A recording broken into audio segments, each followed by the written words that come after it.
श्री शिवाय नमस्तुभ्यम। स्वागत है आपका शिव पुराण श्री कोटि रुद्र संहिता 10वें अध्याय में लोक हितकारी शिव महात्म्य दर्शन। शिव जी बोले, हे ऋषियों, इक्ष्वाकु वंश में एक बड़ा पुण्यात्मा राजा हुआ जिसका नाम मित्रसह तथा उसकी पत्नी का नाम दमयंती था। वह अति पतिव्रता व धर्मपरायण स्त्री थी। एक दिन राजा शिकार खेलने वन को गए। वहां उन्होंने कुमट नामक दैत्य को एक महात्मा को परेशान करते देखा। उन महात्मा के कष्टों को दूर करने के लिए उन्होंने उस राक्षस को मार डाला। तत्पश्चात वापस आकर अपना राजकाज देखने लगे। उधर उस दानव के छोटे भाई कपट ने राजा से बदला लेने के लिए रसोइये का वेश बनाया और राजमहल में नौकरी करने लगा।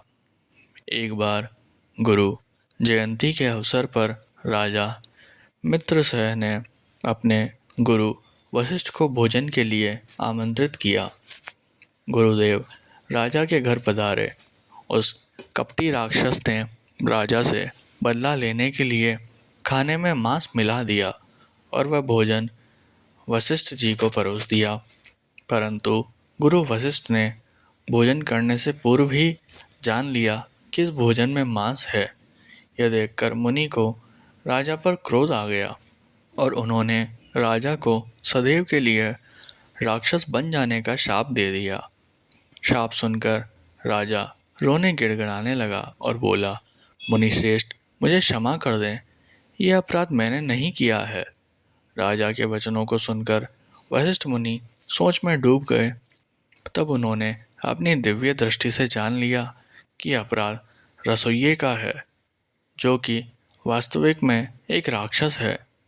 तब वे राजा से बोले, राजन, तुम्हारा रसोइया एक कपटी राक्षस है।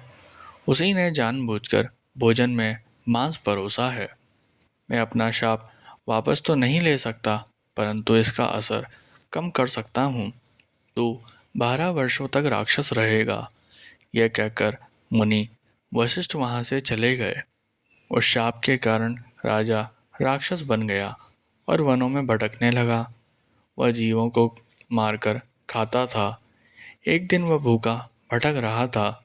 तभी उसने एक आश्रम में किशोर अवस्था में एक युवक को मुनि रूप में तपस्या करते देखा और उसे खाने के लिए दौड़ा।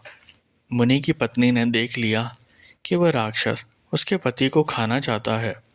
उस ऋषि पत्नी ने राक्षस से प्रार्थना की कि मेरे पति को छोड़ दे, परंतु उसने मुनि को अपना आहार बना ही लिया।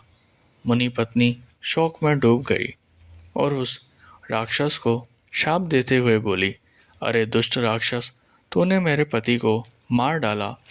मैं तुझे शाप देती हूँ कि जब तू किसी स्त्री पर मोहित होकर उसके साथ विहार करेगा, उसी समय तेरी मृत्यु हो जाएगी। इस प्रकार राक्षस को शाप देकर वह सती हो गई। 12 वर्ष बीत जाने पर राजा को अपना शरीर वापस मिल गया। उसे ने जाकर अपनी रानी को शाप के बारे में बताया। ये जानकर रानी राजा को अपने पास नहीं आने देती थी, परंतु उन दोनों की संतान न होने के कारण दोनों दुखी थे। एक दिन दुखी राजा वन में चला गया, परंतु ब्रह्म हत्या के पाप ने उसका पीछा नहीं छोड़ा। तब राजा व्याकुल होकर गौतम ऋषि की शरण में चला गया। राजा ने उन्हें सारा वृतांत सुना दिया। तब गौतम ऋषि बोले, हे राजन, पश्चिम दिशा में जाओ।